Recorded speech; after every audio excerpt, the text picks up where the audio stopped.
What is up, everybody? This is Classic Movie Gush 11. Clay Morgan, Melissa Tagg, talking about old movies that we love to gush about. I suppose someday we're going to run into a movie we just don't like too much, but maybe It's not. possible. Who says It you can have to be a happen. critic?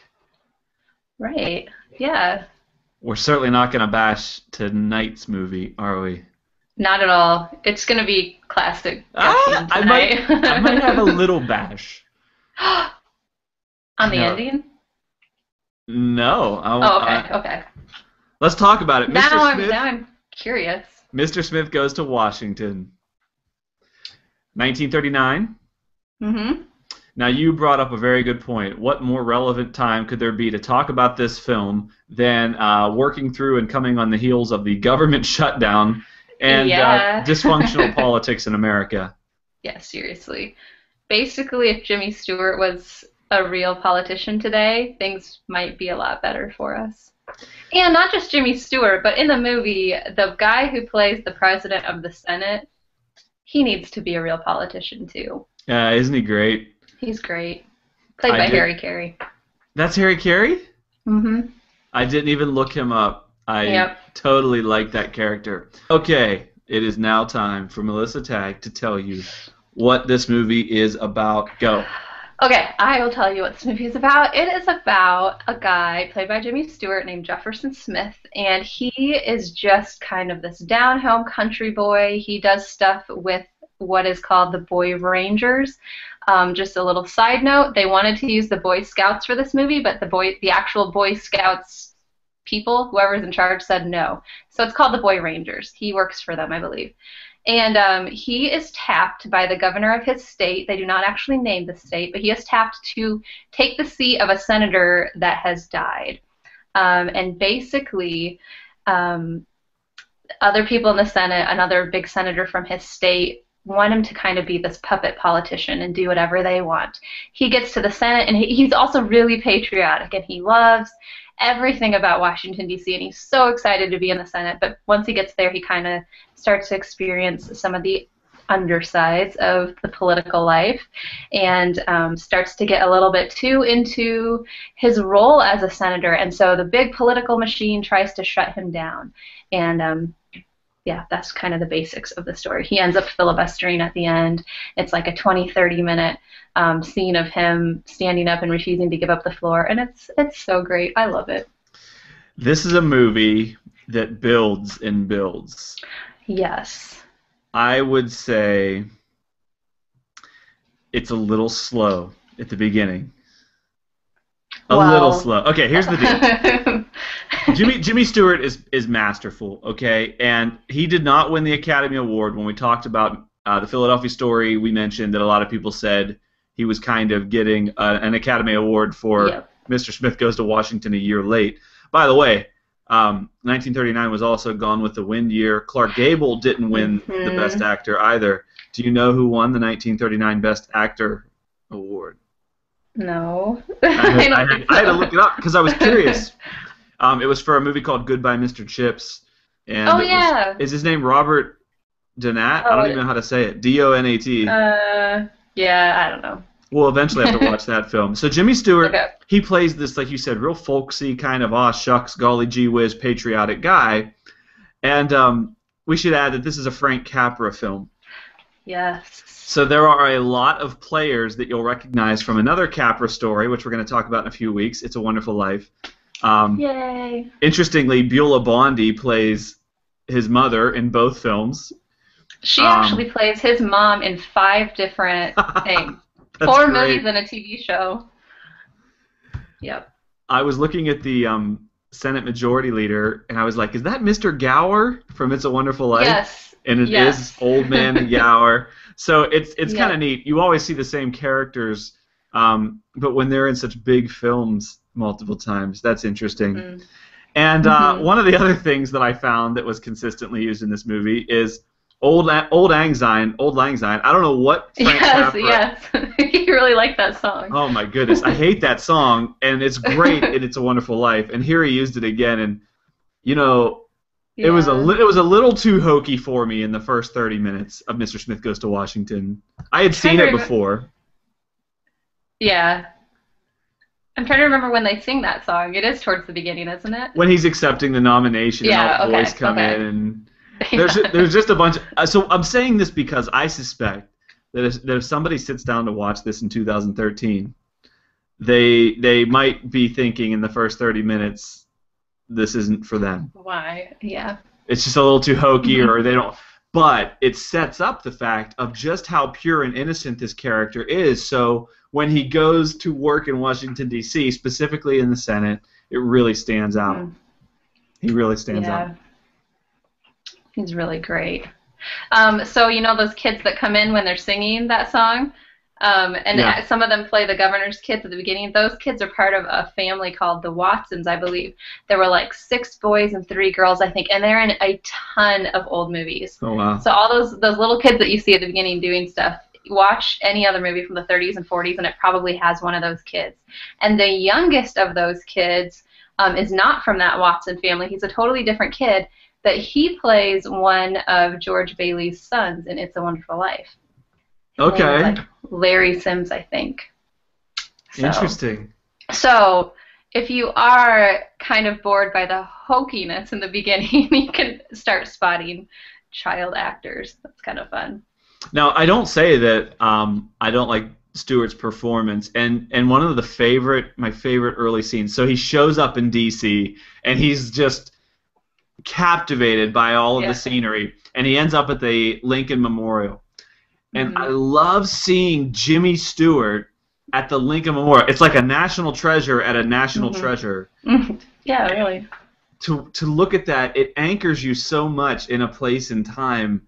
That's just really cool because you still believe that this character is doing these things, but all these years down the line to think, oh, I know Jimmy Stewart, I know the Lincoln Memorial, Mhm. they brought these things Mhm. together, and it's really a story about innocence in the face of power, right? About corruption. Mhm. Can there be such thing as truth and innocence? And they screened this movie for a lot of politicians back at that time, didn't they?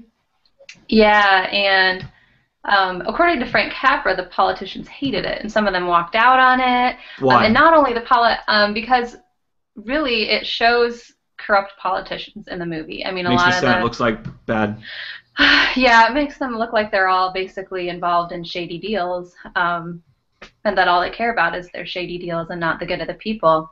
But yeah, apparently not only did it anger politicians, but it angered the Washington press because the press isn't made out to look all that great in the movie either, at least quite a bit of it. So it was one of Frank Capra's more controversial films, even though it was popular at the time when it came out. Yeah. But I'm trying to remember. I think there were even other countries where they didn't want it to be shown in some cases because they thought it made democracy look bad, but then in other cases they didn't want it shown because it made democracy look good. Yeah. And so they didn't, Isn't that fascist governments or fascinating? whatever didn't want to. Yeah, So many it's really people cool. read into it. Like you said, the Boy Scouts wouldn't even endorse it, wouldn't even be allowed to be Yeah. connected to it. I was thinking, we just talked about Citizen Kane last week, and the big villain, you basically have the villain as Jim Turner, this newspaper man, and he's pulling all the strings. So our hero, Jefferson Smith, is totally pure, and then you've got this other key character, the other senator from Jefferson Smith's home state, who has been around. Yep. He's kind of been in the Senate for 30 years or something, Mm-hmm. and he's compromised, and we see where that kind of a lifestyle takes a character. So he becomes kind of like the neutral, which way is he going to break on all of this? And he's played by Claude Rains, right? Claude Rains, yep. People would know him from like Notorious, which is an Alfred Hitchcock movie, and Casablanca. Yep. So. Which we'll be talking about in a couple weeks. Sometime soon. That's a good one. Oh, Okay. and we should mention the guy that plays Jim Taylor. He's a really big actress. He's a big actor too that people will recognize from other Frank Capra movies. He was in You Can't Take It With You, I think, and Meet John Doe. He was in Take Me Out to the Ball Game, which is a great musical. Oh, okay. Yeah, So, we're yeah, going to be he's doing that someday. He's a well-known guy. Oh, he was also in Duck Soup. He had an uncredited role in that. So Oh, you might have to nice. know that. Little Yes. Marx Brothers nugget. Yep. So. Okay. I want to ask you, and I don't know if you can narrow it down, because there, when you look at this movie, there's some of the greatest shots of Jimmy Stewart on film come from this, and this is the movie that Hmm. really made Jimmy Stewart a superstar, I think. Yeah, it Um, definitely was. so, what is your favorite part? Oh, I don't know. Okay, my favorite part is probably it's at the end when Jimmy Stewart is making his big stand. He's finally standing up to everybody and he does his filibuster and it's just incredible. And it's great because he's so funny in some parts of it. There's a part where he's just kind of starting out on his little filibuster thingy and he starts pulling food out of his pockets and telling them, we're all going to be here for a while, and but then Yeah, as that whole scenario progresses, he gets more and more worn out and more tired. He starts to lose his voice. They did something to his throat to make him sound all raspy and whatever, but yeah. he just plays it so amazing. It's so great. Yeah, that I would be my can't. favorite. Okay, and specifically in that part, I thought for sure you would have gone straight to this point. The love interest. We have to talk about Oh Jean Arthur. yeah. Jean So Arthur, I love Jean Arthur. she's wonderful. I'm going to ask you about her in a second, but here's Okay. here's here's what I'm going to say about my favorite part. As far as romantic developments go in movies, this one first of all is unusual. We're going to talk about how the movie comes to a sudden end, Yeah. but he's in the middle of his filibuster, and one of the Senate boy pages brings. She sends a book down to basically give him encouragement and a little bit of guidance. And oh, by the way, I'm in love with you. After knowing you for, like a week. And she's sitting up in the rafters of the Senate. And I don't know, that moment to me was just awesome. Jimmy Yeah, Stewart it looks was really up, great. and you can see it just totally reinvigorates him. And she Mhm. has this great voice, Jean Arthur. She plays a character named Clarissa Saunders. Everybody calls her Mhm. Saunders except Jefferson Smith. And I wrote down this one quote. She's early on just kind of like marveling at how naive he is. And she says to the reporter, who, by the way, is Uncle Yeah. from It's a Wonderful Life, Yeah, the uncle. the What's his name absent-minded again? uncle. Oh my goodness, I'm gonna. Yeah, what's his name? I can't believe I forget it. Anyway, she says, "I wonder if it ain't a curse to go through life wised up like you and I." And Yes. she kind of like sets this line that is it Mhm. better? Is it better to truly be innocent, or is that just a lost Mhm. cause? It's a very cynical Yeah. film. But tell me about. Actually, it's a very hopeful film. I'm surprised how cynical they were about politics even then. But tell me about Jean Arthur.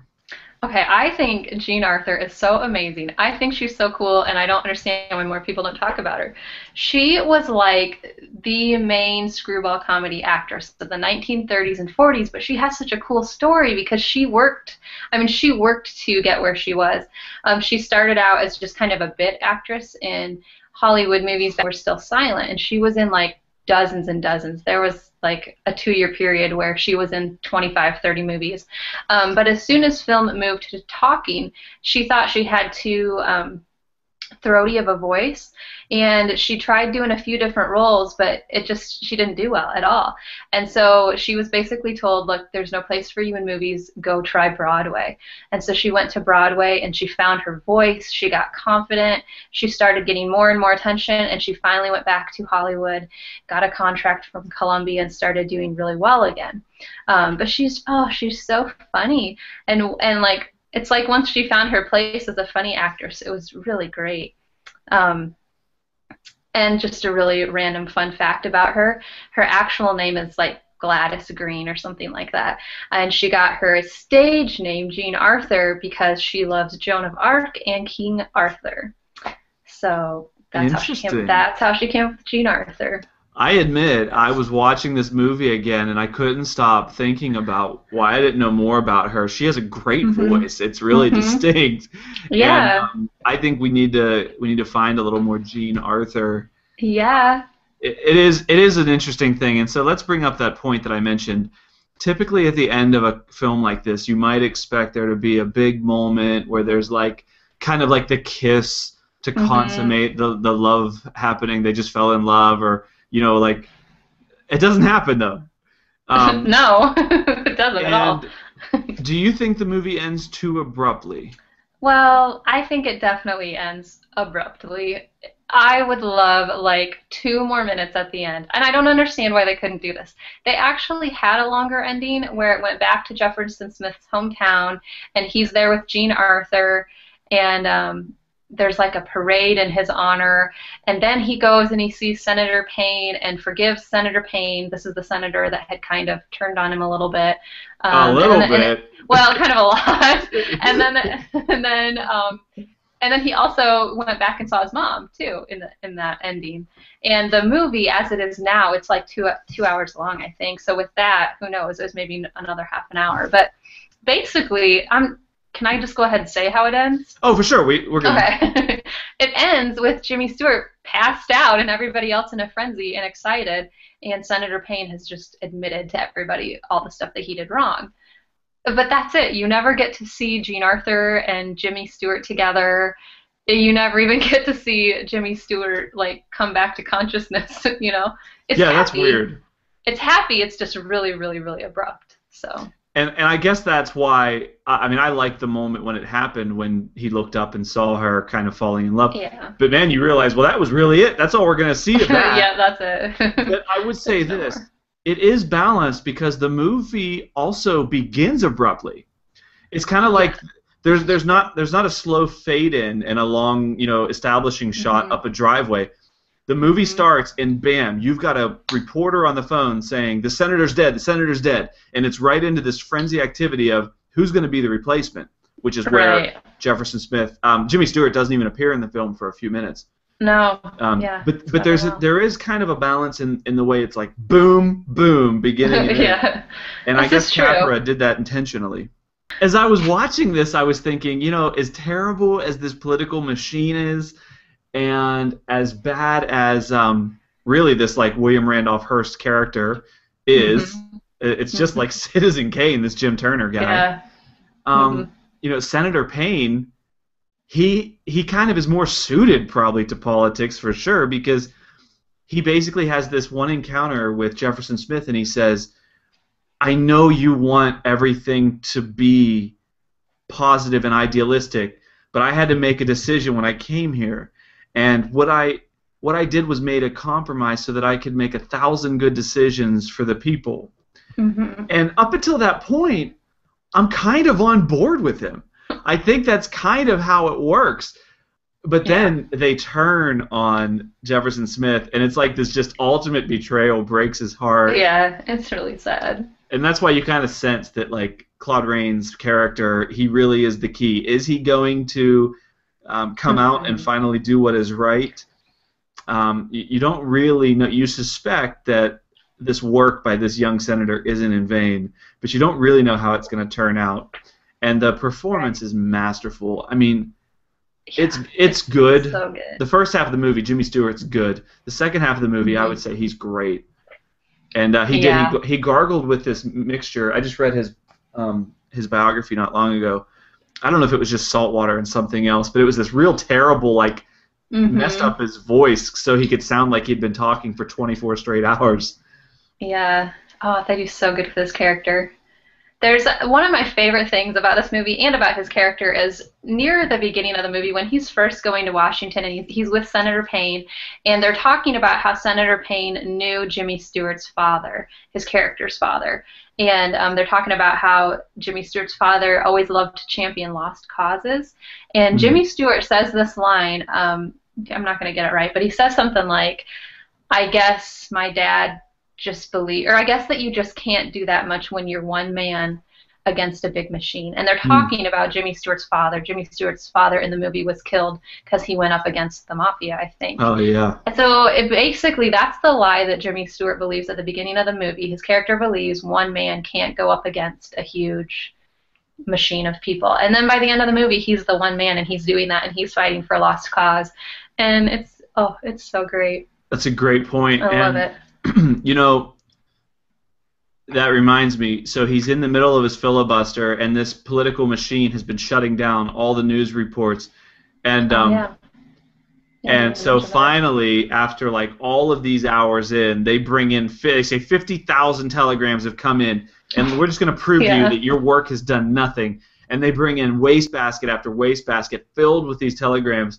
And that is such an incredible scene. That's actually one of the It's iconic. heartbreaking. It is, and in that moment, that's where you know Jimmy Stewart is like on a whole other level as an actor, and you're not thinking about it until after. But he's so broken, and I think that his performance is great, but they handle it so awesome because he sees it all, and then he turns to Senator Payne and says, "Guess this is just another lost cause," which is like not admitting defeat at all. That means that's exactly when you have to fight the hardest. Yeah. And from that point on, you're just like, oh, come on, you got to get it, you got to get it. That's really a turning point. Yeah, you're rooting for it. Good stuff. So yeah, good. It is a great film. It's amazing what Hollywood was rolling out between 1938 and 1941. It's remarkable. Yeah. And this is another one of the good ones. Frank Capra, he loved telling these stories of the everyman, one man can make a difference type of tales. And one man's life matters. One woman's life, too. Yes. Oh, wait, I gotta ask you about this. I had no idea that it wasn't the real Senate. The set was so good. I thought for sure. I know. They did a good job. They built a Senate for them. I mean, for this movie. It's crazy. Yeah. The entire movie is filmed on a built set, and I could not believe that when I found that out. That was a brand new nugget. Yeah. All right, so Mr. Smith Goes to Washington. Any final thoughts? Well, here's my final thought. If you do watch Mr. Smith Goes to Washington and you're sad that you don't get a good Jimmy Stewart, Jean Arthur moment, just go and watch You Can't Take It With You. It came out the year before this one. It also has Jimmy Stewart and Jean Arthur, and it's fabulous. Very good. Yeah. Great. Melissa Tagg always dropping the knowledge here on the Gush. All right, so have you seen Mr. I think a lot of people have probably seen this one, and let's talk about it. Even if you've seen it, it's always good for a rewatch. Yeah, for sure, especially in a time when we need these are the times that try men's souls. Yeah. Yeah, we need to believe. We do. We need to believe. Yeah. All right, that's the Gush number 11. See you next time.